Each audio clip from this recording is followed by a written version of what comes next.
Hello everyone. Finally वो दिन आपके काफी करीब आ चुका है जिसका आपको बेसब्री से इंतजार था, या मैं ये कह सकता हूं जिसके लिए आपने बहुत कड़ी मेहनत करी है। आपने अपने जीवन के 1 या 2 साल उस दिन का इंतजार किया है, और वो है आपका जेईई एडवांस का पेपर 26 मई।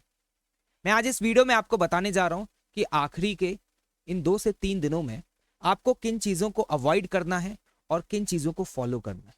इस वीडियो को प्लीज एंड तक जरूर देख लीजिएगा। टाइम सेव करना है तो आप 1.5x पे देख सकते हैं। और मेरी रिक्वेस्ट है सभी से कि मैं आपको जो भी पॉइंट्स बताऊं उन्हें फॉलो करिएगा, क्योंकि मैं वो पॉइंट्स आपको बताने जा रहा हूं जो आपकी हेल्प करेंगे। कब? एग्जामिनेशन डे पर, एग्जाम में अच्छा परफॉर्म करने में, एग्जामिनेशन प्रेशर को टैकल करने में, क्वेश्चन पेपर को सॉल्व करने में। तो सुनिएगा, पॉइंट नंबर 1, नो प्रेडिक्शन। मतलब पेपर कैसा आएगा पता नहीं, कौन सा सब्जेक्ट टफ आएगा, पेपर का पैटर्न क्या रहेगा, ये पेपर कौन सी आईआईटी बना रही है, किसी भी तरीके के किसी भी प्रेडिक्शन में इन्वॉल्व मत हुई। मुझे मिनिमम इतना स्कोर करना है, कट ऑफ इतना जाएगा, टॉपर का इतना मार्क्स आएगा, मुझे कोई लेना देना नहीं। मेरा फोकस, मेरी पूरी एनर्जी सिर्फ इस बात पे होनी चाहिए कि उस दिन जेईई के पेपर में जो भी मोस्ट रिलीवेंट और इजी क्वेश्चंस आते हैं, मुझे हर हालत में उन क्वेश्चंस को सही करना है। मैं आपको बता दूं दोस्तों कि जेईई एडवांस के पेपर में लगभग 60 to 70% ऐसे क्वेश्चंस होते हैं जिन क्वेश्चंस को आपको जितनी नॉलेज है, आपने जिस तरीके से पढ़ाई करी है, उतनी नॉलेज से, बेसिक कॉन्सेप्ट और बेसिक फॉर्मूलों से उन क्वेश्चंस को सही किया जा सकता है। क्लियर? याद रखिएगा इस बात को। Second point, over thinking. Unnecessary कुछ भी किसी भी डायरेक्शन में हम सोच रहे हैं, प्लीज ये सब नहीं करना है। क्या कर रहे हैं? पेपर मुझे कैसे अटेम्प्ट करना है उसकी लास्ट मोमेंट पे मैं स्ट्रेटेजी चेंज कर रहा हूं, या फिर मैं ये सोच रहा हूं कि अगर सिलेक्शन नहीं हुआ तो फिर क्या होगा, मैं अपने पेरेंट्स को कैसे फेस करूंगा, अगर सिलेक्शन हो गया तो मुझे किस आईआईटी में जाना है, मैं किस आईआईटी में कौन सी ब्रांच लूंगा, प्लेसमेंट रिकॉर्ड्स क्या हैं। Please don't indulge in all these activities. आपको ये सब बिल्कुल भी नहीं करना है। अब पॉइंट ये है कि ओवर थिंकिंग को अवॉइड कैसे करें। मुद्दा ये है ना, सिंपल सी बात है। अगर आपको सुबह उठने के बाद पूरे दिन का शेड्यूल पता हो और आपका ये अपने आप से कमिटमेंट हो कि मुझे उस शेड्यूल को स्ट्रिक्टली फॉलो करना है, तो आप आराम से ओवर थिंकिंग को अवॉइड कर सकते हैं। क्योंकि ओवर थिंकिंग होती कब है? जब हमारे पास डायरेक्शन नहीं होता। जब आपके पास डायरेक्शन है, एक प्रॉपर शेड्यूल है कि मुझे पहले ये करना है, फिर ये करना है, फिर ये करना है, तो you don't have time to waste in over thinking. Clear? और ये याद रखिएगा, लास्ट मोमेंट पर अपनी लेवल ऑफ प्रिपरेशन को लेकर के आपको किसी के साथ कोई डिस्कशन नहीं करना। मतलब ऐसा नहीं होना चाहिए कि आप अपने दोस्तों से फोन कॉल पर बात कर रहे हैं या उनसे मिलकर के पूछ रहे हैं कि भाई तेरी प्रिपरेशन का लेवल क्या है, या तेरे मॉक टेस्ट में कितने मार्क्स आ रहे हैं। नहीं, इन सब में इन्वॉल्व नहीं होना। इस समय आपको सिर्फ और सिर्फ अपने आप पर फोकस करना है। ठीक है भाई, समझ पा रहे हैं? एक और रिक्वेस्ट है मेरी आप सभी से, don't try to do the any new thing.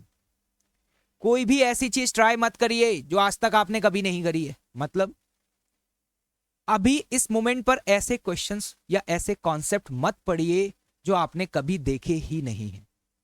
इस मोमेंट पर सिर्फ और सिर्फ आपको क्या करना है पता है?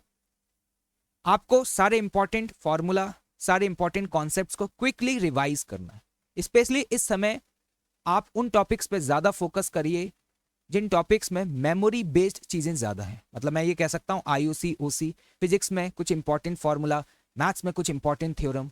तो आप अपनी जो एनर्जी है ना, वो rather than to solve the questions, आप बहुत ज्यादा अननेसेसरी अब क्वेश्चन सॉल्विंग मत करिएगा। लास्ट के मोमेंट पर चीजों को याद करने पे थोड़ा सा ज्यादा फोकस करिएगा। ठीक है भाई? एक और चीज बहुत इंपॉर्टेंट आपको बता दूं कि नेक्स्ट 2 डेज तक ना आप अपना शेड्यूल ऐसे बनाइए कि वो शेड्यूल जो 26 मई को आप फॉलो करेंगे ना, एग्जैक्ट उसका रेप्लिका हो।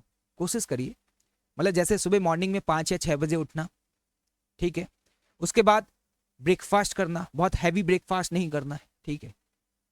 9 से 12, 2:30 से 5:30, एक ऐसा एग्रेसिव शेड्यूल जिसमें आप 3 आवर्स कॉन्टिन्यूस अपनी टेबल पे बैठ करके एफर्ट्स कर सकें। मतलब बिल्कुल आप इस तरीके का सराउंडिंग क्रिएट करिए कि आप फाइनल एग्जाम देने जा रहे हैं और उस दिन जब फाइनल आप एग्जाम दे रहे होंगे 2 दिन बाद, उस दिन आप किस शेड्यूल को फॉलो करेंगे, ये आपकी हेल्प करेगा आपकी एफिशिएंसी इंक्रीज करने। उस दिन आपको कुछ भी नया नहीं लगेगा, आपकी बॉडी साइकिल जो है वो इन चेंजेस को एडेप्ट कर चुकी होगी। और याद रखिएगा कि रात को 10 या 11 बजे सोने का पूरा प्रयास करिएगा। अपनी स्लीपिंग साइकिल पर वर्क करते रहिएगा। मतलब ऐसा नहीं होना चाहिए कि इस समय भी आप रात को 2-2, 3-3 बजे तक पढ़ रहे हैं और फिर सुबह आप लेट उठ रहे हैं।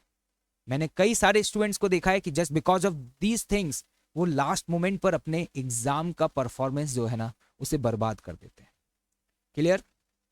एक और चीज बता देता हूं, मैं देखता हूं कि कुछ स्टूडेंट्स ये पूछते हैं कि सर क्या खाना चाहिए क्या नहीं खाना चाहिए। यार पहली बात तो ये है कि कोई भी ऐसी चीज ट्राई मत करिए जो आज से पहले आपने कभी भी नहीं खाई है, ठीक है।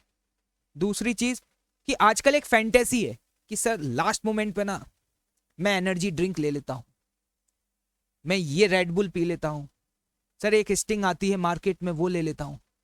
नहीं भाई, ठीक है, आपको ये सब नहीं करना है। एग्जाम में अच्छा परफॉर्म करने के लिए आपका दिमाग चलना चाहिए, आपके शरीर के चलने से कुछ नहीं हो जाएगा, ठीक है। तो प्लीज इन सब चीजों में इन्वॉल्व मत होइएगा। किसी भी तरह की कोई भी एनर्जी ड्रिंक नहीं लेनी है। जो आप नॉर्मली जो रेगुलर डेज पर आप जो भी खाते हैं वही खाइए। हाँ बस इस चीज का ध्यान रखिए कि बहुत ज्यादा ओवर ईटिंग मत करिए, है ना। पता चले कि लंच करने बैठे और वहां पे बैठ करके 5 रोटियां दबा रहे हैं, आधा किलो चावल खा रहे हैं, ये सब मत करिए, ठीक है। मतलब नॉर्मल जो आपका ईटिंग शेड्यूल रहा है अभी तक, यार सिंपली उसको फॉलो करिए ना। क्यों ज्यादा अननेसेसरी एक्सपेरिमेंट कर रहे हैं, क्यों एक्स्ट्रा ऑर्डिनरी बनने की कोशिश कर रहे हैं। कोई नया एक्सपेरिमेंट नहीं, आप अपने आप में बेस्ट हैं। आपकी बॉडी जिस तरीके से चल रही है उसके साथ कोई नया एक्सपेरिमेंट मत करिए, नहीं तो आपको लास्ट मोमेंट पर तकलीफ हो सकती है। मतलब आप ऐसी भी किसी भी चीज का इंटेक मत करिएगा जो कि आपकी बॉडी के लिए हार्मफुल हो। ये मेरी रिक्वेस्ट है, क्योंकि मैंने देखा है कि कई सारे स्टूडेंट आप लोगों में से कुछ वीडियोस देख लेते हैं और उन वीडियोस को फॉलो करके वो ऐसी कुछ चीज़ों का इंटेक कर लेते हैं लास्ट मोमेंट पर, जिसकी वजह से उनकी जो हेल्थ है वो खराब हो जाती है, ठीक। और देखो यार, एट द एंड मैंने इतने सारे पॉइंट्स आपको बताए, लेकिन एक बात बता दूं कि एडवांस के एग्जाम में अच्छा करने का सिर्फ और सिर्फ एक ही मूल मंत्र है, और वो पता है क्या है? खुद पर भरोसा रखना, सेल्फ कॉन्फिडेंस। रात को सोने से पहले अपने आप से हर दिन बोलिए कि यार तूने बहुत मेहनत करी है, तूने इंडिया का one of the most prestigious engineering exam उसमें लास्ट मोमेंट तक मैदान में टिका हुआ है, तूने जितनी मेहनत करी है, तेरे पास जितनी नॉलेज है, तू उस बेसिस पर इस एग्जाम को एक डिसेंट, एक बढ़िया रैंक के साथ क्रैक कर सकता है। ये बात अपने आप से हर दिन सोने से पहले बोलिए, सुबह उठने के बाद बोलिए। ट्रस्ट मी, अगर ये विश्वास आपको अपने आप पर है कि आप इस एग्जाम में अच्छा करेंगे, तो मैं आपको बता दूं कि at the end of the day आपका जो पोटेंशियल है आप उससे भी बहुत अच्छा करके आएंगे, ठीक है। तो मस्त होकर के एग्जाम दे करके आइए। Wish you all best of luck. मेरी दुआएं आपके साथ हैं। मुझे उम्मीद है कि आप सभी लोग इस एग्जाम को फोड़ करके आएंगे और उसके बाद साथ में मिलकर के आपकी मेहनत और आपकी सक्सेस का जश्न मनाएंगे। Thank you so much.